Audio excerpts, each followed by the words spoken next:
कि दिल्ली में हुई महारैली में राजस्थान समेत देश भर के नेता और कार्यकर्ता शामिल हुए। कांग्रेस नेताओं ने बीजेपी पर जमकर हमला बोला। पीसीसी चीफ डोटासरा ने दावा किया कि 2029 कांग्रेस का होगा, तो वहीं अब बीजेपी का इस पर पलटवार भी सामने आने लगा है। ये रिपोर्ट देखिए।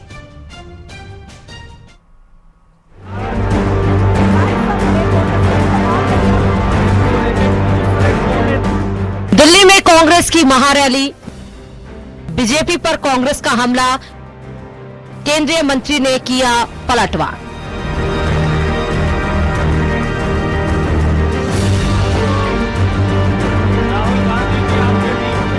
दिल्ली के रामलीला मैदान में कांग्रेस ने वोट छोड़ गति छोड़ रैली निकाली।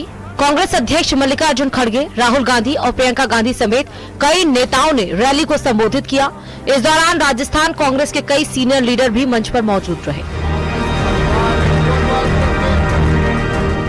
कांग्रेस नेताओं ने कहा कि चुनाव प्रक्रिया में गंभीर गड़बड़ियां हो रही हैं और सरकार और चुनाव आयोग की मिलीभगत से लोकतंत्र को कमजोर किया जा रहा है।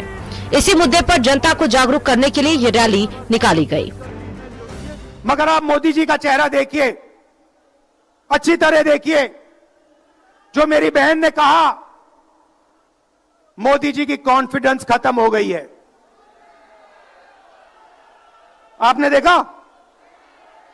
वो भी जानते हैं कि हमारी वोट चोरी पकड़ी गई है। चुनाव आयोग के बिना ये चुनाव नहीं जीत सकते। और याद रखिए, चुनाव आयोग के जो मुख्य जो 3 अधिकारी हैं, उनके नाम आप याद रखिए, कभी मत भूलिए इनके नाम, क्योंकि ये आज हम लोकतंत्र पर वार कर रहे हैं। पीसीसी चीफ गोविंद सिंह डोटासरा ने रैली को संबोधित करते हुए बीजेपी पर जमकर हमला बोला। साथ ही कार्यकर्ताओं से कहा कि 2029 हमारा होगा। यहाँ एक संदेश देने के लिए आए हैं कि 2029 हमारा होगा, कांग्रेस का होगा और हमारा नेता राहुल गांधी इस देश का प्रधानमंत्री बनेगा। इससे मोदी जी ने पहला चुनाव झूठ के बुनियाद के ऊपर टिका है, झूठे जुमले देने का काम किया। दूसरा चुनाव उन्होंने हमारी सेना के शौर्य के पीछे छुप करके लिया। और तीसरा चुनाव दावे के साथ कह सकते हैं कि वोट चोरी के आधार के ऊपर इस वोट को चोर करके इन्होंने सत्ता हासिल का काम किया है। वहीं दिल्ली में कांग्रेस के इस शक्ति प्रदर्शन पर बीकानेर में केंद्रीय मंत्री अर्जुन राम मेघवाल ने निशाना साधा।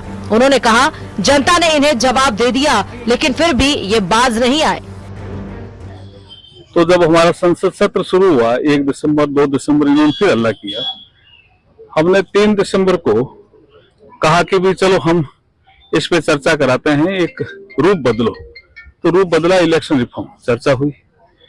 और जब मैंने भी मेरी बात कही एज ए कानून मंत्री के नाते, और उसके बाद जब गृह मंत्री जी ने अपना वक्तव्य रखा लोकसभा में, तो उनकी तो पूरी पोल खुद। फिलहाल दिल्ली के रामलीला मैदान में कांग्रेस की रैली ने प्रदेश की सियासत में एक नई बहस छेड़ दी है। सत्ता पक्ष और विपक्ष एक बार फिर से एक दूसरे पर हमलावर है।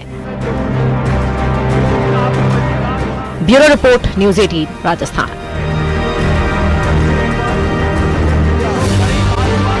गांव में सड़क नहीं बनने से नाराज गांव वालों ने निवाई विधायक राम सहाय वर्मा को घेर लिया।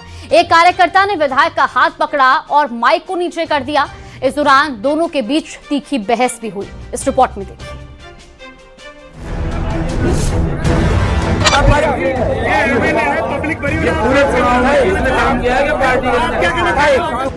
विकास में भ्रष्टाचार, हंगामा जोरदार, जनता में आक्रोश, एमएलए को घेरा, लापरवाही पर सवार, बम्पर बवार।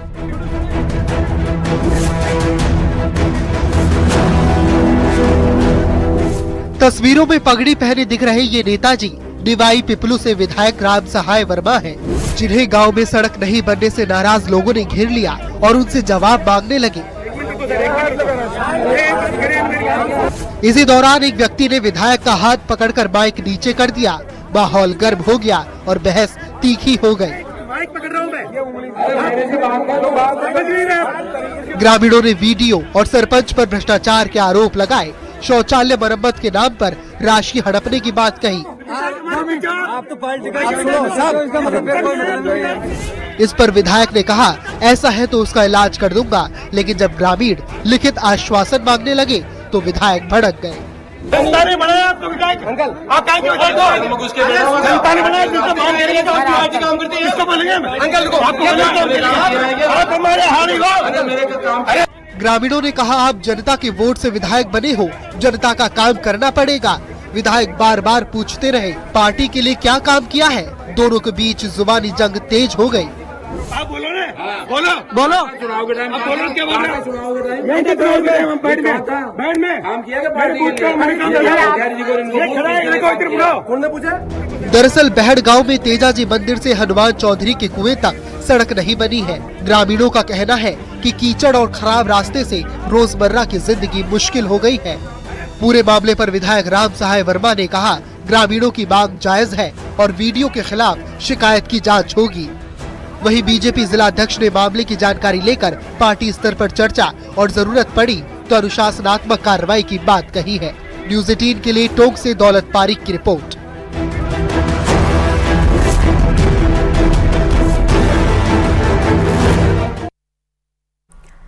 तो वहीं जयपुर के शाहपुरा कस्बे में कोर्ट परिसर के पास साइट देने की बात को लेकर विवाद हो गया और ये विवाद इतना बढ़ गया कि कार सवार युवकों ने बाइक सवार युवक के साथ मारपीट कर दी।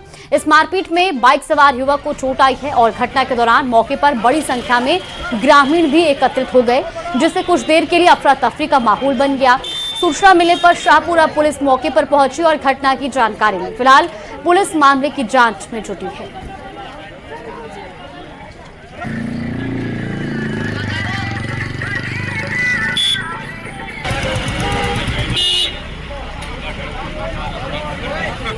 तो वहीं दौसा में बकरी को ढूंढते समय पहाड़ी इलाके में 10वीं कक्षा का छात्र लेपर्ड को देखकर बचने के लिए झाड़ियों में छिप गया।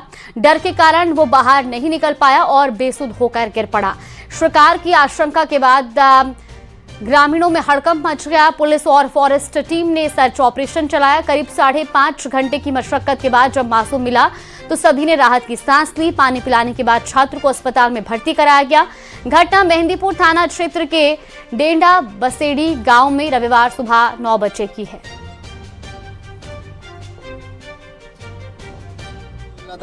उसके सिर पे शॉल था, वो गोलमटोल हालत में मिला। जैसे ही हमने उसको हिलाया तो उसने आंखें खोली। वो बोल रहा था कि इस बगेड़े को यहाँ से भगाओ, बस यही धुन लग रही है उसके। पहाड़ी पर क्यों गए थे, क्या सूचना थी? हमने गांव वालों को जाते देखा तो हमारे पास में गांव वाले का एक लड़का काम करता है, उससे पूछा तो उसने बोला कि रात को तो बकरी खाई थी, सुबह बहन और भैया दोनों हिरने गए थे तो बहन तो आ गई, भैया वापस नहीं आया। जैसे ही गाँव वालों को खबर लगी वो भी हिरने चले गए, उसके साथ में हम भी चले गए काम को बंद करके। गाँव वाले तो वापस आ गए, लेकिन हम जैसे ही बगल में होकर आ रहे थे तो हमको दिखा, हमने हिलाया डुलाया, हम कंधे पर धर के लेके आ गए। वहीं झुंझुनू में पुलिस ने एटीएम लूट की वारदातों को अंजाम देने वाले अंतर्राज्यीय गैंग का पर्दाफाश किया है। 4 राज्यों में एटीएम लूटने वाले इस शातिर गिरोह के 3 सदस्यों को झुंझुनू पुलिस ने करीब 500 किलोमीटर तक पीछा कर दबोच लिया। ये बदमाश महज 5 मिनट में एटीएम काटकर लाखों की नकदी उड़ाने में माहिर थे। राजस्थान ही नहीं, आंध्र प्रदेश, महाराष्ट्र और पंजाब में भी इनका आतंक था। अब गिरफ्तारी के बाद कई बड़े खुलासे हुए हैं और अन्य राज्यों में भी इनसे जुड़े मामलों की कड़ियां जुड़ने लगी हैं। ये रिपोर्ट देखिए।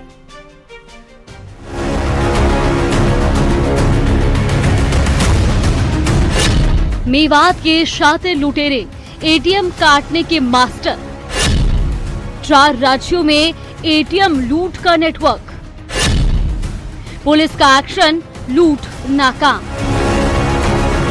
ये तस्वीरें सिर्फ एटीएम के बाहर की नहीं बल्कि उस गैंग की है जो महज 5 मिनट में एटीएम काटकर कैश उड़ाने में माहिर था।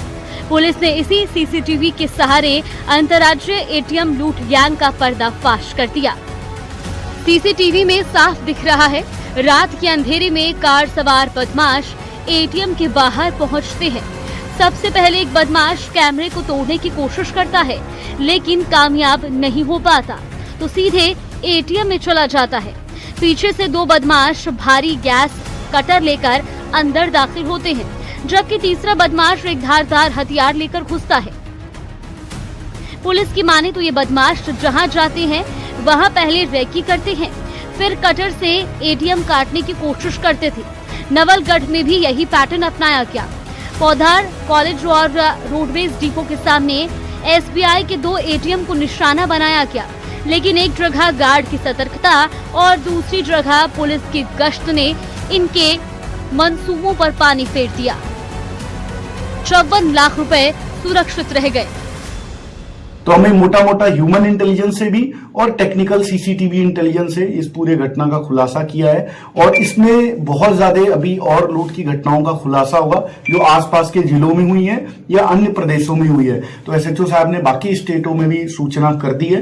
तो ये काफी बड़े क्रिमिनल्स हैं, पूरा बड़ा गैंग है, शातिर गैंग है, और ये प्रोफेशनल तरीके से करते हैं। पहले वो एटीएम खींच के ले जाने वाली घटना होती थी, अब ये डायरेक्ट गैस से 2 मिनट में काटते हैं, कैश निकालते हैं और निकल लेते हैं। तो हमने ये 2 घटनाएं भी रोकी और सारे 3 मुलजिम हमें मिल गए। एटीएम रूम से मिले वीडियो के आधार पर पुलिस ने 700 से ज्यादा कैमरे खंगाले, करीब 500 किलोमीटर तक बदमाशों का पीछा किया और आखिरकार हरियाणा के मेवात इलाके से 3 शातिर एटीएम लुटेरों को दबोच लिया। पूछताछ में खुलासा हुआ कि ये गैंग सिर्फ राजस्थान ही नहीं, आंध्र प्रदेश, महाराष्ट्र और पंजाब में भी एटीएम लूट की वारदातों को अंजाम दे चुका है। कटर से एटीएम काटने वाला मास्टरमाइंड अभी फरार है, लेकिन पुलिस का दावा है वो भी जल्द सलाखों के पीछे होगा। न्यूज़ 18 के लिए झुंझुनू से कृष्ण सिंह